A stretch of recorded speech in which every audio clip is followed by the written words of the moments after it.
Hello, everyone. Welcome to another episode of Bloom. It seems like it's been far too long since I last been on here with everyone and been able to connect with you all in such a way. But it is the holiday season, and I hope everybody had a wonderful Thanksgiving. No matter where you're calling in from or listening in from, please let us know in the chats where you're from.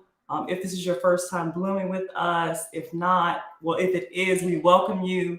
We try to make this a very interactive platform, so it's very engaging. And the story and the conversation that we're about to have today is one that's very important. And the underlying message is all about authenticity and being your true self. And no matter if you can connect with this story in any kind of way, I believe that everyone will have an opportunity to connect with this story. I just hope that it reaches you, it touches you, and maybe changes or enhances your interactions with other people. So I thank you all for being here today. Hi, Shannon. Hi, Tracy. Oh my goodness, Tracy, I didn't know if you were going to be here tonight. Thank you for being here. I'm going to bring out our guests and we're going to get the conversation started. So, welcome back, Cindy Small. Thank you so much for having me. Yes, absolutely. Thank you again for being here. Did you have a good Thanksgiving? Yes, it was great. Ate too much, slept too much, but I'm back in life again. So it's all Mhm. good. Yes, absolutely. So for the ones who probably haven't seen you here on Bloom before, can you tell us a little bit about yourself, where you're from? Um, to those, some of those out there will remember, I am from New Orleans, and I blew in from Hurricane Katrina. And I often write stories that are published about my very dysfunctional family. And my entire family was from Vienna, Austria, and they came to the Big Easy, and they were absolutely dysfunctional to the highest degree. So, cohabitating with them for 20 or 21 years, as hard as it was, it gave me a huge amount of information to share and to show that you can come from a really crazy place and laugh all the way to sanity. And that's what I try so hard to do. Aside from my writing, I do make art, New Orleans folk art with a little drag twist. And my best pieces are my kitchen bitches. They are voodoo dolls in drag. That Yes. comes from hanging around with too many drag queens, which is a good thing. Mhm. I went to Tulane University. My undergraduate degree is in journalism, and I went to the School of Architecture for Historic Preservation and received my master's there. Cindy is amazing. And if you have not read some of her articles that are published on our Bloom website, I highly encourage you to dive into her stories. They are so animated. I honestly feel like I'm there in the present time when you were living your experiences. I pick up all the hints of humor and the realism, and it's just so just authentic and pure. And again, I just really thank you from the bottom of my heart for being a part of this team here at Bloom. And you're just a gift. You really, really are. You are Oh, so talented. So I talented. appreciate it. Thank Yeah, you. absolutely. So, Cindy, I want to ask Mhm. you, what does authenticity mean to you? Having been unauthentic for the first 30 years of my life, I can tell you that it means to me being a person with no frills and being very honest to everyone. Um, Authenticity is about who I am, not who others are. Mhm. And I have to arrive with the truth in order to be authentic. And for quite a long time, that wasn't the way it worked with me. I can give you a few examples if you'd like. Absolutely. One was when I went to college, I had a very severe learning disability in math. And I had to take a lot of psychological testing in order to receive a waiver. And in fact, was the first student to receive a waiver in math, but I did.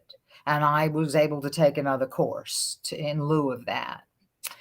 But in terms of my friends, I could never admit it. I was incredibly ashamed. So when they would ask me about math courses, I would immediately change the subject. And Mm. I lived with that my entire school life. And it wasn't easy because you can't look at a person and see that they have a math disability. Um, the other part of my life is that for the first 30 years, I denied my sexual preference. And I played a very straight role in society, and it was totally stifling. You Mm. know, New Orleans is known for being very, very open-minded, but you have to keep in mind that it is the South and it is very Catholic. Yeah. So, being in the closet is not that unusual. Mm. And for me, I had to be buried in there.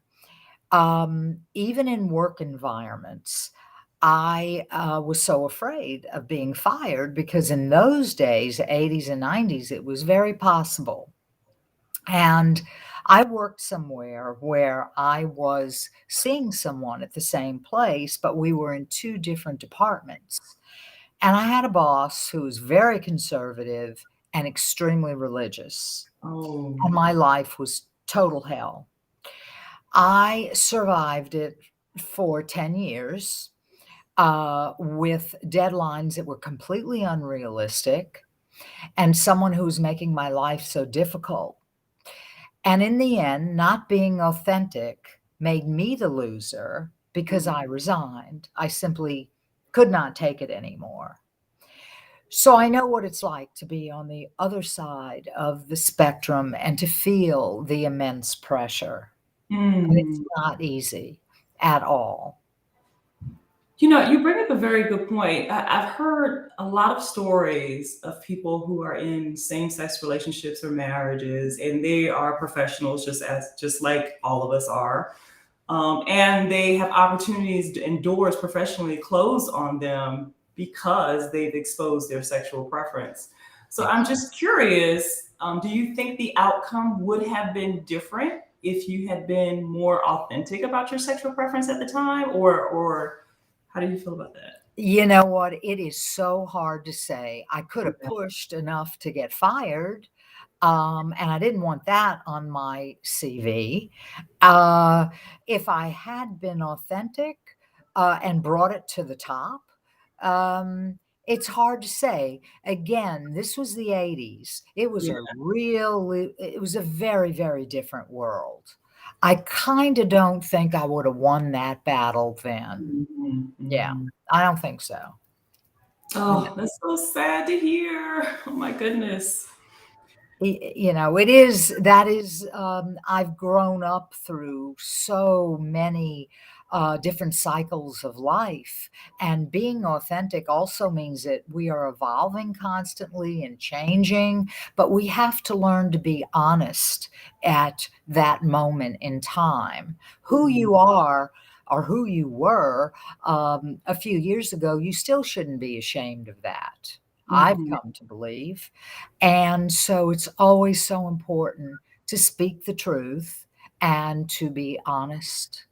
And that's that it took me a lot of bumps and bruises, but that's where I am in life. Yeah. Yeah. Would you say becoming more authentic with who you naturally and truly are has been empowering? How has it made you feel? Well, it's quite a process. Yeah. You have to take baby steps. Clarity takes time.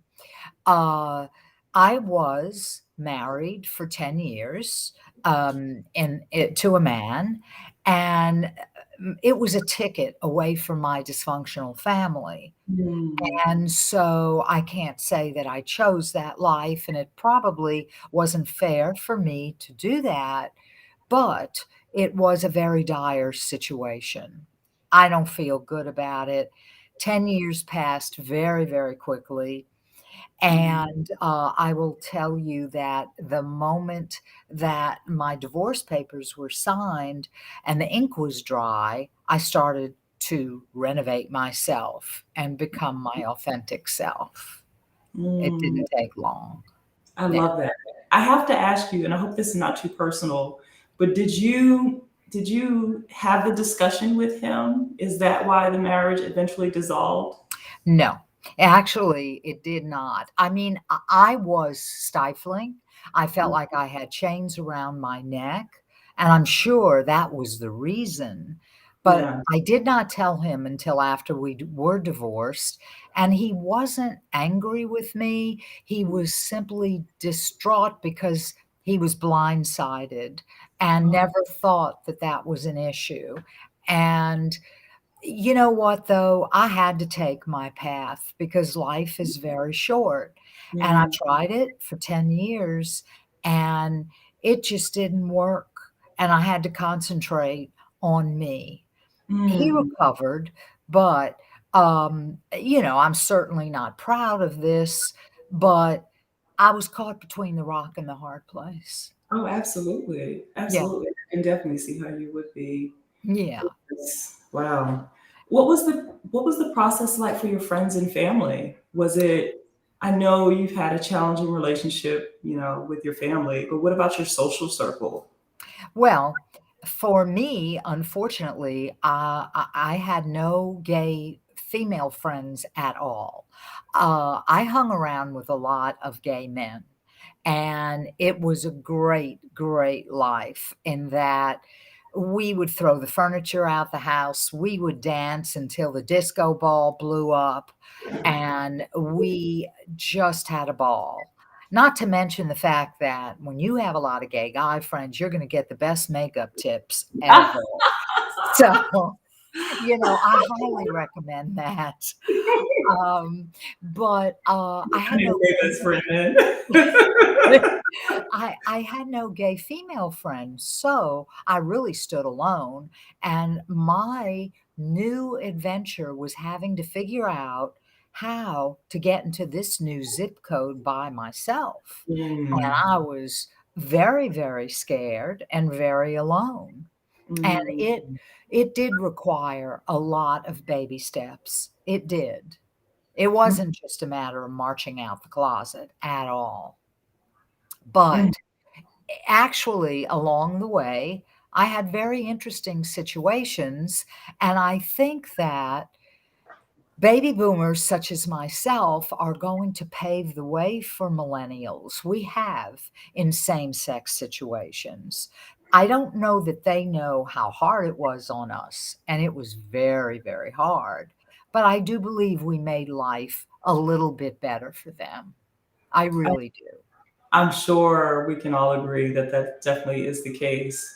Yeah. Um, so I have to ask you also, so who was the first person that you told? And how did it feel saying the words off your own tongue for the first time? To begin with, the issue of who I was so, well known to me. I have always known that I was attracted to women. This was not a matter of having to experiment or test the waters. And so I had that part done. I knew it, and I didn't feel I was taking a risk. The problem was I was so scared Mm, to be accepted and to come out by myself because I didn't know what awaited me. I had been living in the straight world for a very long time. mm, And New Orleans is a town that has many, many gay clubs. So at least I wasn't in Iowa or someplace where, I would not know where to go. I had that, but I still had to walk in the door, and that was the key. And mm, I will say that I would drive to the French Quarter because the French Quarter, New Orleans, is where these bars are and clubs. And I would drive around for hours um, in circles because I was so afraid to park and get out and go in. Not that I was going to be in a dangerous situation, but it's a big deal to pull back your skin like an onion and finally meet your authentic self. Mm. So, I, as usual, made the big mistake of arriving my very first time in a popular club in a dress and a purse and heels. And of course, I looked like an alien. And if I knew better, I'd have ditched all that and put it in the nearest dumpster and got comfortable. But, I didn't know. And so it was a quite a terrifying experience. You want to be confident and you want to be accepted, but it's a whole different story walking in the door. Mm. And that was very much an eye opener, very much. How brave of you. Because I mean, obviously, we're talking during a time where same-sex marriage obviously wasn't even legal. So the whole discussion around being gay and lesbian wasn't necessarily something that was cultivated with, a positive message towards it. So, in this day and age, people still have challenges in their profession, in their careers, and amongst their peers. But I can only imagine what your experience was like. And I'm telling you, I'm just so in awe of you, of your journey through life, because whether someone's listening in and, and they are in a same sex relationship or not, I think we can all appreciate and understand and relate to, I should say, the fact that sometimes we feel crippled by our own personal desires and just wanting to be ourselves. And sometimes, like you said, you have the fear of not being liked by someone else. And instead of being who you want to be, you end up being a mirror of what they expect from you. And that just, it's miserable. Yeah, it is. It is. I had hoped in my head that it would be a situation where I would drive down to the club, park my car, confidently walk in, and then everyone would yell, "Cindy's in the house." But let me tell you, it didn't work out like that. Um, I walked in and I was comfortable, but awkward. And I remember ordering a Coke because it would look like an alcoholic drink. And I wanted to have all my wits about me. I mean, I had to. And I just stood against a column. And the interesting part about gay bars then was that they were always very dark, dingy places. And it would be like a neon sign was going off that would say, "There are dirty little secrets here." Mm. And the environment was smoky and rough. Um, there were some women that absolutely hated men, and I could not wrap my head around that concept at all. Mhm. There were stereotypes. Many women would walk into the place with men's suits on, and then there were very feminine women. It was so, so stereotypical. But the one thing that I will always remember is that um, this one place that I went to, the owner of the club had a little bell installed behind the bar, and there was a policeman that would walk in randomly, not to arrest us, but just to give us grief and make us very uncomfortable. Oh. So, when she could see that this person was coming, and actually there were some gay men in there too, and what would happen is she would ring that bell and we would change partners. And so you would have male and female dancing and until he left. And it was incredibly humiliating. So Mm. that really has been branded into my head on why I had to go through that. And it's I am sure that people in their 20s couldn't even imagine that happening today, but it did. Oh my goodness, I can't Yeah, imagine that. I mean, my gosh, that is yeah, terrible. it was. It was really bad and very scary. Yes. Mm. Yeah. But if it you have to keep doing it. It took me quite a while to get up the nerve to do it, and you have to be very brave.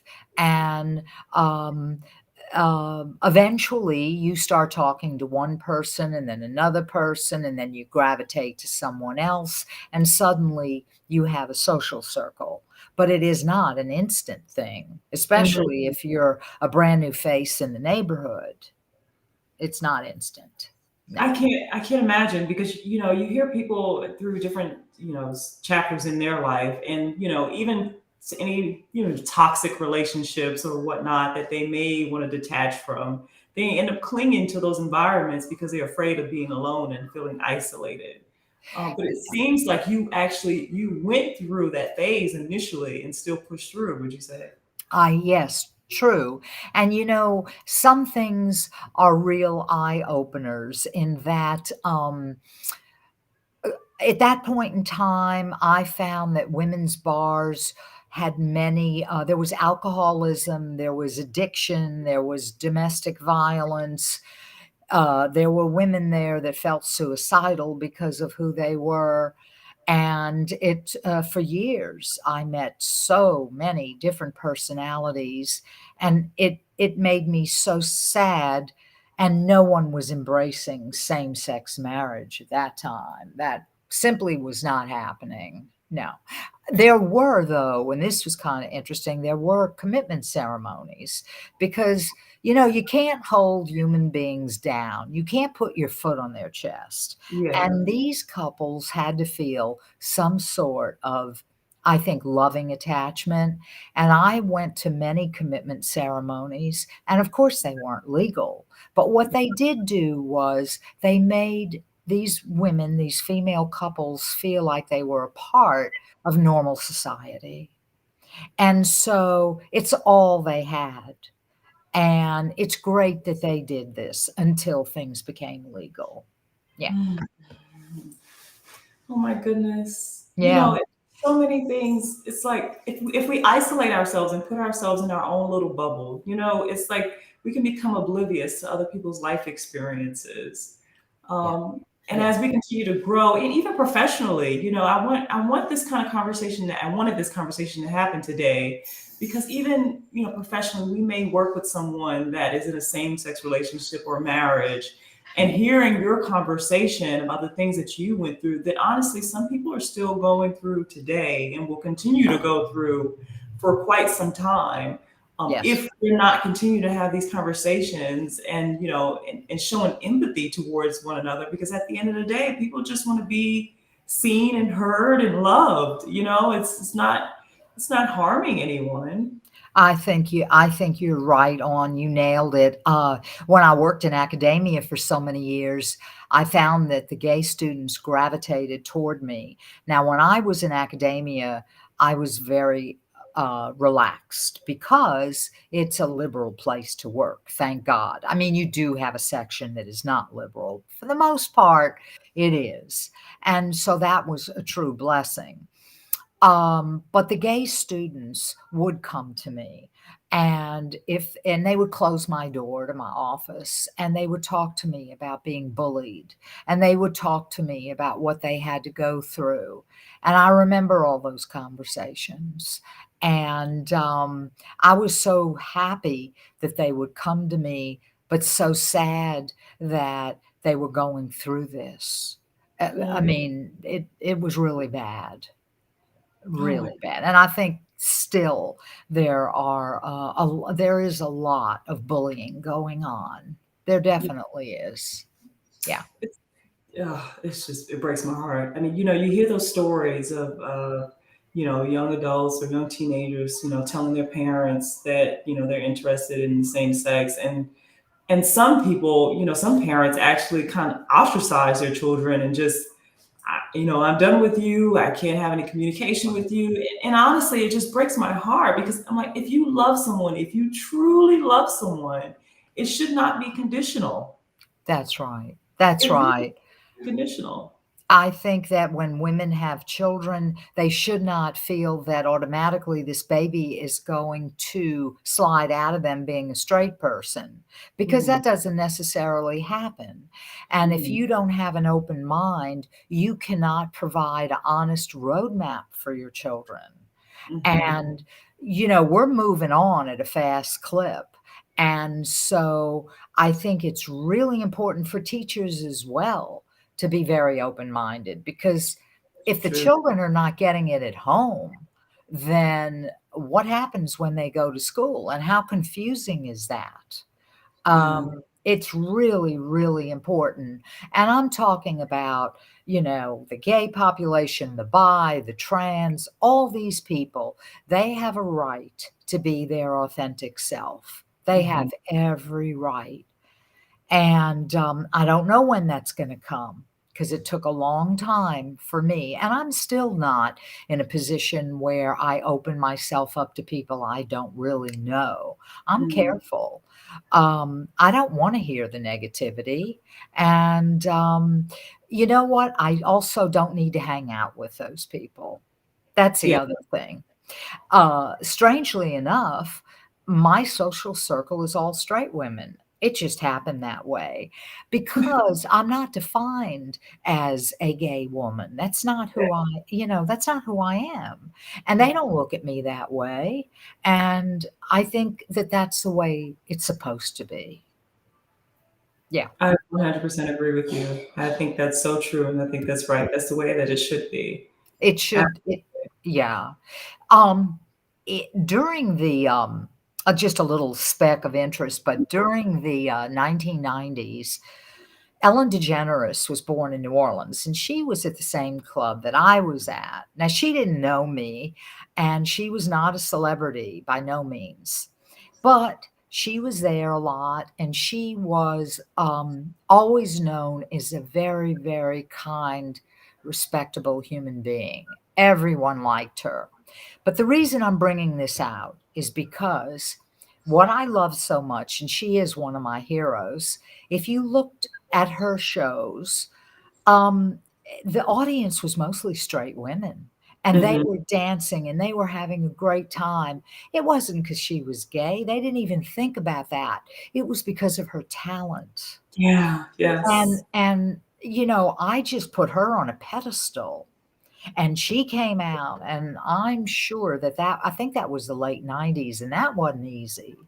But it's just so interesting for me to think back, seeing her and how and what has happened to her. And many women don't even consider that part of who she is. No, absolutely. And Yeah. I'm so happy you mentioned her because I remember when she first, came out openly gay, she was, I mean, unfortunately, they put her through it. I mean, you She remember was. when she was acting previously, Yeah. she would have to, they knew that she was, gay and they still made her play roles, being married and having intimate relationships with men. I mean, that had to be extremely challenging. Extremely, and she is just an extraordinary person, and, it's just, she's so popular now, of course, and when I knew her, she barely had enough money to fix her car, but, you know, it's great because she deserves it tremendously, and, um, and I look up to her tremendously, yes, Absolutely. A lot of for us sure. do. I'm Yeah. so happy she's experienced such an enormous amount of success. So Sean says since 2011, openly gay, lesbian, and bisexual men and women have been permitted to serve in the military. There was very little issues with policy implementation or combat readiness. It's it goes back to that bubble again, though, too. So I'm so happy that you mentioned that, Sean, because I joined the military in 2003. And I had no idea at the time that openly gay or lesbian or bisexual men and women could not serve in the military. I mean, it just blows my mind that, Mm. so recent this change was made. It's just hard to believe. It's still Yeah. hard for me to believe. I Yeah. know. I know. Believe me. Uh, we, I remember, there was a time in the middle, I guess around, I don't know, something like, maybe 1997 or something like that, but I remember, um, there were protests, and most of the protests that were happening were around the workplace and gay accommodations in the workplace so that people couldn't get fired. And there were also protests, of course, around the AIDS movement during the 80s, because these people had to have health benefits. Their loved ones couldn't come see them. So I remember all that very well, going on. And suddenly, uh, I think women started marching a little bit out the closet, and same sex marriage was starting to become embracing. And we were, starting to look like the new normal. Yeah. Um, I can tell you a very interesting story only because the date in June 2015, I will always remember when same sex marriage was legalized. I was in the process of having a very, very serious cancer surgery. Mhm. And I was being wheeled out of ICU, and I was in another town.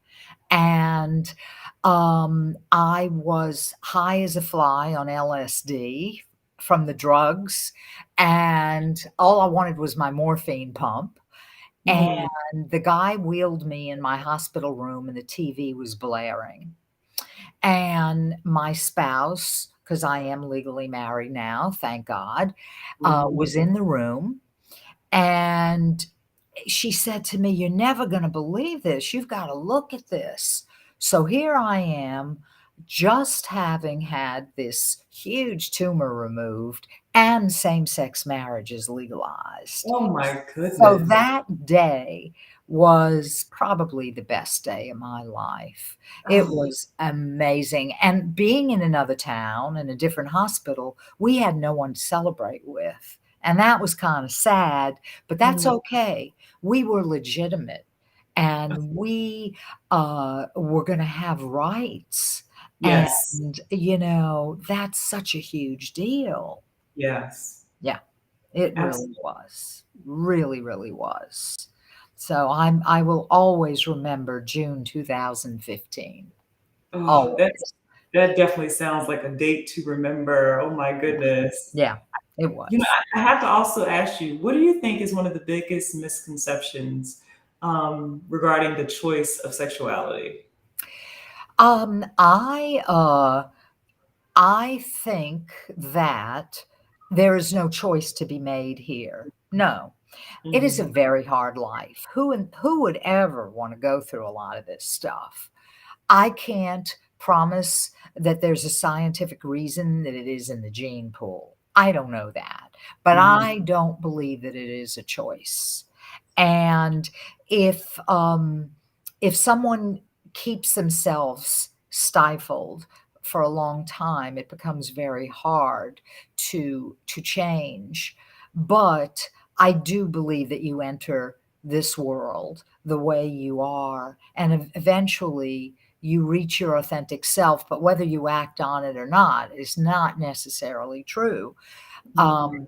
There are many, many older women who I have read are actually starting to, go to their authentic self, and Oh, wow. their nest is gone, their children is gone, they're all gone, they're with their husband, they're not fulfilled, But, to me, the older you are, the more confident you can be to get out there and enjoy what time you have left. But I Yeah. also think for some women, it must be very difficult, very Yes. difficult. Um, the other misconception, just one other myth, is that people say that gay people look gay and straight people look straight. Well, I don't know what to say to that. Ah, Um, I have met many, many women who, are feminine, who are gay, and many, gay women who, have somewhat of a masculine touch to them, and, and they're not, and so that just isn't the case. Thank God for androgynous people because then you don't know. And a lot of the young people are going in that direction. And I think it's terrific. Why do we have to look a certain way? We should not have to. So absolutely. I'm all about these millennials being whoever they want to be. I love that. Tammy says that that's so not true. She's definitely agreeing with everything that you're saying. I'm you so know, I've seen so many times, you see a child, a little boy holding a purse or something like that, and people are like, "Oh no, you can't put him. If he puts on a dress, he's going to be gay." Or and Well, I'm just, those I are some of the know. myths that I've heard. I'm like, it's just so far from being true. I don't think that, if his big sister puts, lipstick on him one day, that when he turns 20, he's going to have a coming out party. I don't think that's going to do it. No, I think you've nailed it. I just wish that we could let children be and let them Yeah. flow and let them get into their own cycle in their own head. And but as a society, we need to be smart and open-minded, and we need teachers to be smart and open-minded. That's really important. And I'll tell you another thing. I am hoping that gay marriage is legal in many other countries in time. I think that's good, and that will help. The more that we have these community resources, the better, so that finally maybe we can be the new normal and not labeled. Yes, Yeah, absolutely. I'm absolutely. all about that. You mentioned during the story, during this conversation, that you were married to a man for 10 years, Yeah.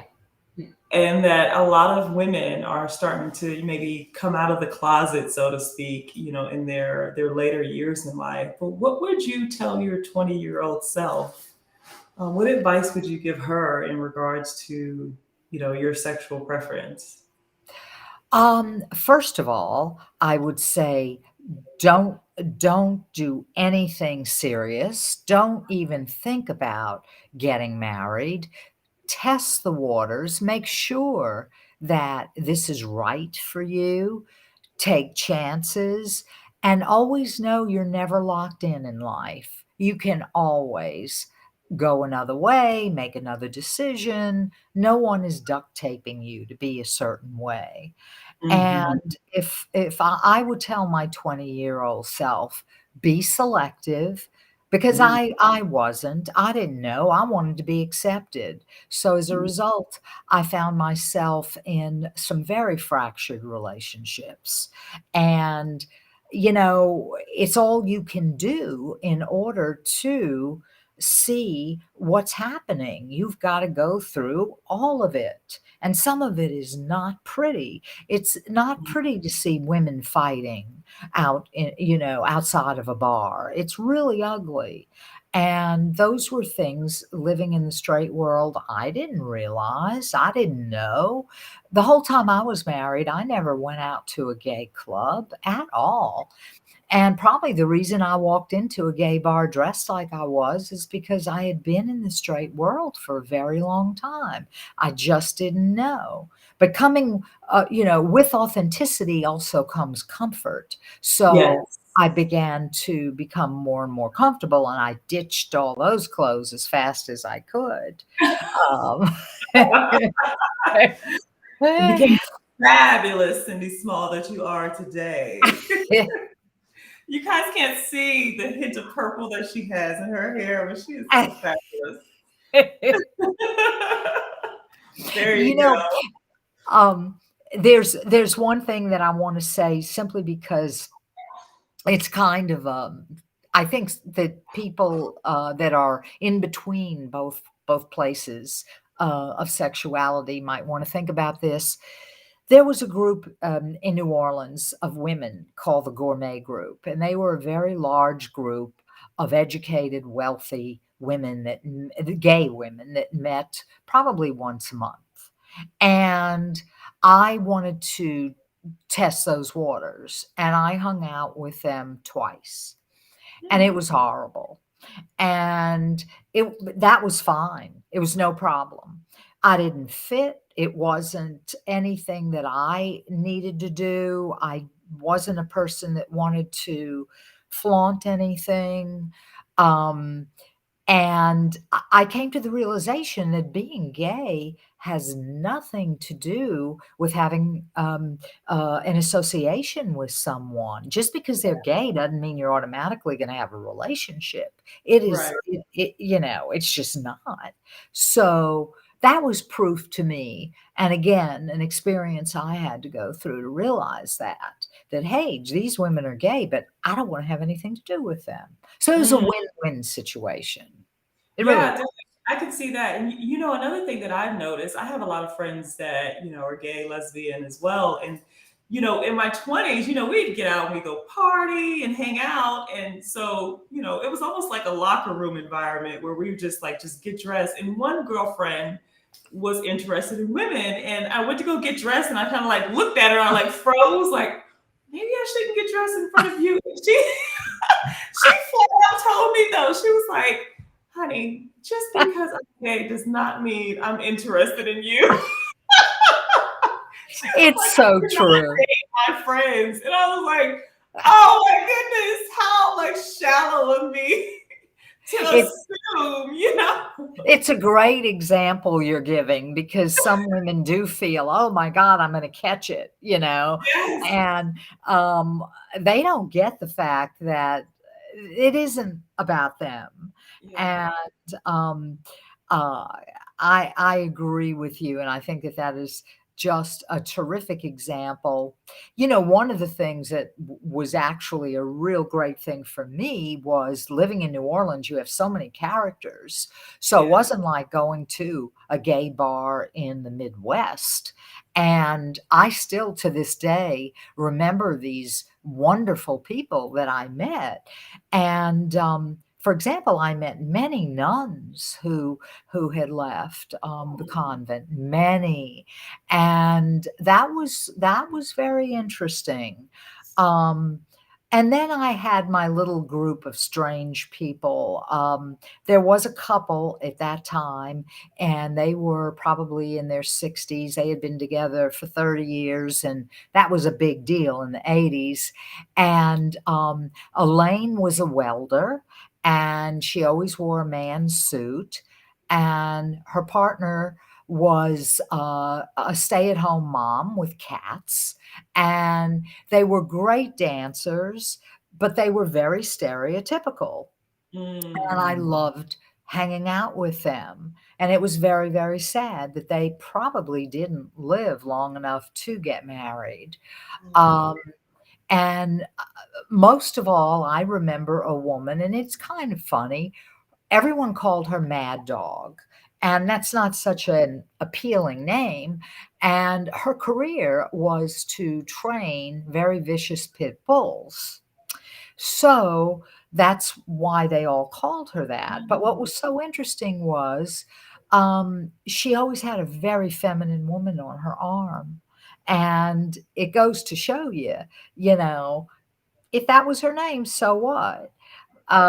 So these these characters came out of the woodwork, And they all were part of my life, and they were fun, and we had such great times. Such great Mm. times.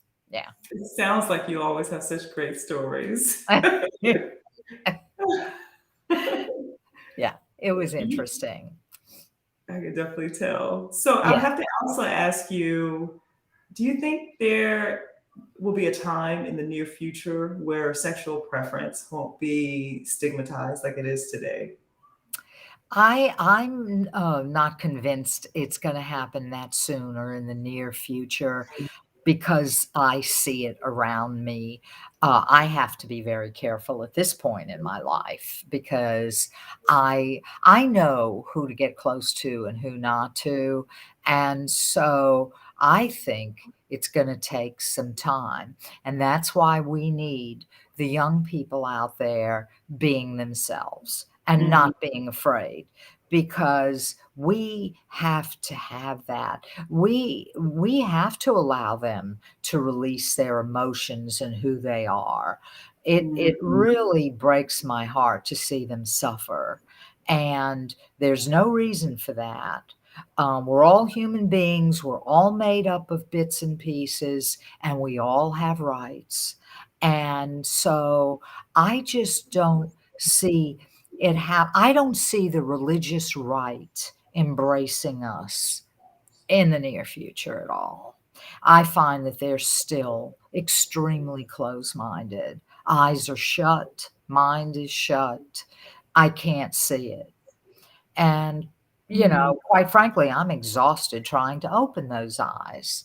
But we do need another generation to get in there and to push and take over what Gloria Steinman tried to do and Ellen DeGeneres. And, Yeah. we need strong people, strong women to do Yes.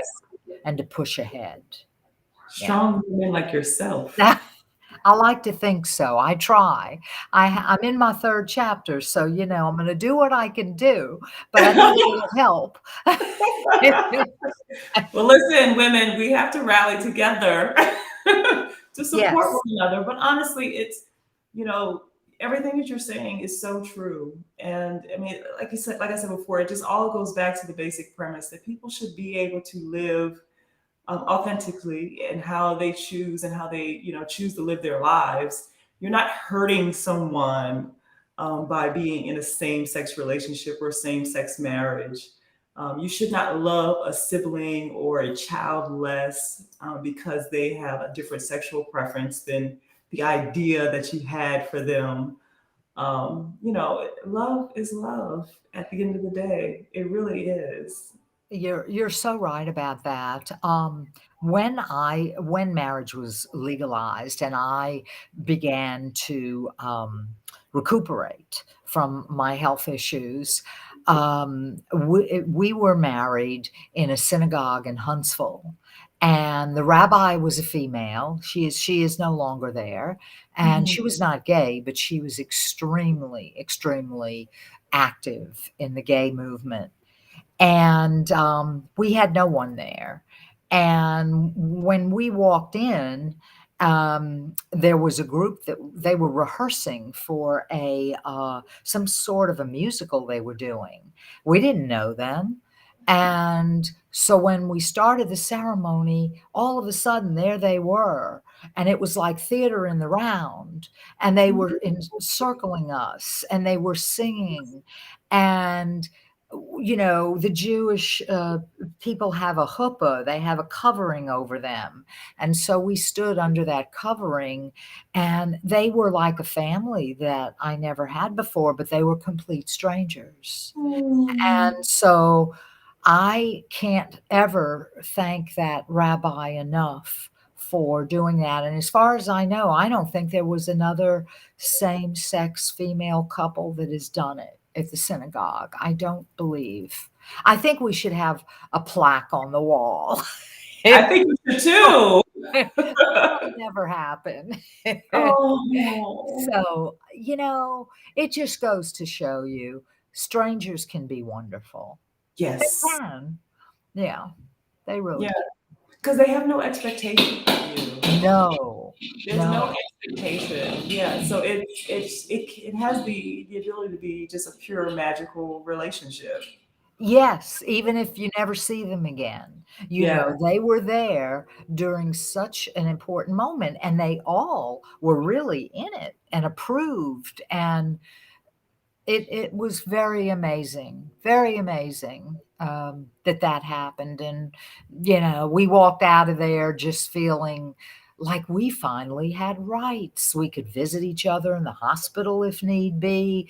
We could access each other's, records. We could be legitimate, and it's just unbelievable to have that feeling, and most people, they take it for granted. Yeah. You know? But Yeah. You're you so can't. right. I'm so glad that you brought that up, especially I'm so happy that we didn't end this conversation without talking about the like rights, for example. Because like you said, it's certain things that we just take for granted because it's a given when we get married. Your spouse gets sick, your spouse, your husband or wife is able to just step in and make decisions on your behalf, or planning the estate or investments and things like that. How can you properly build a life with someone Right. if you have no legal rights with them, if you're not binded with them legally?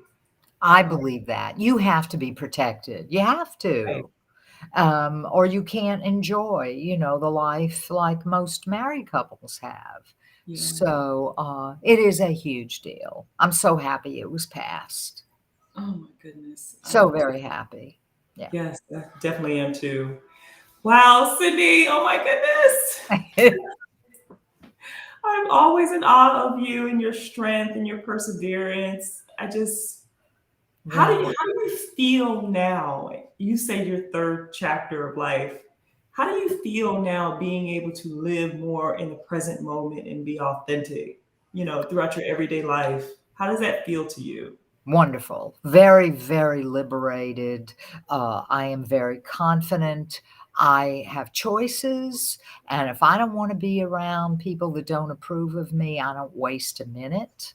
Mm. Um, I'm out there. Now, I'm not walking down Huntsville with a pride flag in my hand, okay? But I'd like to. Yeah. I have to pick and choose my battles, you know? Um, but I am totally, totally authentic, and you either take it or leave it. That's what I say, you know? Take it or leave it. Take it or leave it. That's how we should be no matter what throughout life. And I understand it's a journey to get there because I don't necessarily know that I am there myself fully. And so that's one of the reasons why I'm so drawn to you because I can definitely tell that you are a take it or leave it kind of person. And you are Yeah. definitely the goal to get to that space. You won't end up as Miss Popularity, but you will be surrounded by honest, real people. And I Mhm. think that's what we all want in the end. I agree. I do agree. My girlfriends often invite me to Gay Pride. I think it was the last major one was in Washington, D.C. I have not been yet, but I definitely plan on going. You must. I'm looking forward to it. I'm looking Yeah. forward to Yeah. it. You got to. Yeah, so Cindy, this was amazing conversation. I'm so happy that you're in the space that you're in now, to be able to share so many honest and truthful stories. I mean, these are the type of stories that sometimes people just feel so hidden and almost sometimes embarrassed by because they're so afraid of feeling judged. That I hope whether somebody's listening to this conversation today or tomorrow, that they feel liberated through your story and if they're searching for some type of truth for themselves, I hope they also see a reflection in a way for them to navigate through life, with your truth that you share with us today. I hope so. I really do. I want everything to be so much easier. So, absolutely. Go for it is what I say. Mingle with all kinds of people. Yeah. Yes, absolutely. And that's the only way, like we said earlier, that's the only way that you'll be able to understand somebody else's perspective. Is if you Yes. sit down at the table, at the dinner table, and have a vulnerable, intimate conversation with somebody who has a different opinion and perspective as you. And Yeah. unfortunately, there's still some people in this world that are still, so closed off because they're in their own space and they only want to understand their own perspective. But, unless we start having these type of conversations and asking questions that seem uncomfortable, Yeah. I don't think that we'll really truly be able to grow. You're so right, and I will say this, the women that I am meeting that are my age now normally come and tell me, "Oh, I have a gay son or a gay daughter," and they're very proud and very open, and I think it's terrific. Yeah. And so I'm hoping that more of that is contagious. Mm. Yeah. With you saying that, I have another question for you. How can we better support you and millions of others like you? Give us a call to action. We need the community to get together. We need resources. Um, it's very important that people become brave and stand up. I mean, the schools really need this very much. And I know there are some schools that will not have books that are on same sex couples, they won't allow it. Um, it's really, really important. We have to start. The younger, the better. And so my philosophy is I've done the historic preservation part, and now the next generation has to be very open and very smart and keep their mind open, and that is the only way that we can move on. And we need resources. We need gay workshops. We need gay events. We need more people to come. I find that the gay events in Huntsville are very sparse. Hmm. And so we need that so that other people can see what we're like and that we're not scary people. No, very normal. Little Very too normal. normal. Just like all of us. We're too traditional, let me tell you. Yeah. Right, right. Yeah, Yeah. that's It's what an I would say. ongoing conversation that's going to continue to happen. I'm going to continue to have these kind of conversations. I have people that are dear and true to my heart that I adore and that I absolutely love that are in same sex marriages and same sex relationships. So I'm definitely an advocate for gay love, lesbian love, however you want to call it. But it's important to me, and I know it's important to a lot of other people on here that we continue to encourage people to be authentic and be happy with themselves. And I want to also let you all know that Cindy wrote an amazing article that's on our Bloom website, and it's called "The Relief of a Long-Term Secret." She goes in a lot of detail about her experience coming to her true self, what the experience was like in greater detail than this discussion today. So I just want to encourage you all to go ahead and read it. I also want to encourage you to share it if you have anybody else who is debating on whether they what they should do to let someone know that they're gay or lesbian or whatnot. I really truly believe that this story that she wrote, which is very intimate and vulnerable, will help someone and help other people. And just let's just continue to be a beacon of love for people and just encourage others to just to experience happiness and joy like what we all really truly want for ourselves too. So, Cindy, I truly appreciate you again, and I thank you so much for your honesty. Thank you for being vulnerable and just open to these type of conversations. And thank you for being just a model of strength throughout your whole life. I know it hasn't been easy by no means, but you give us strength. You give me strength, certainly, just by hearing and listening to you and your situations and circumstances that you've been through. So I thank you so much. Well, I thank you. I think you are terrific, and I'm so grateful you're bringing this out there and putting it out there. So I appreciate it so very much.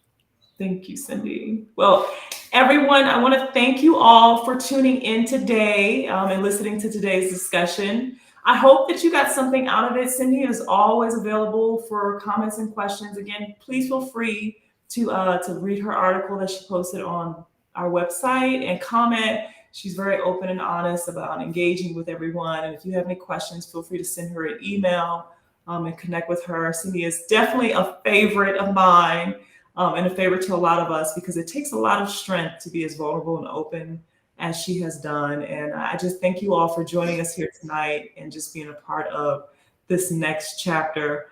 I will definitely see you all soon. And thank you again for blooming with us. Hearts.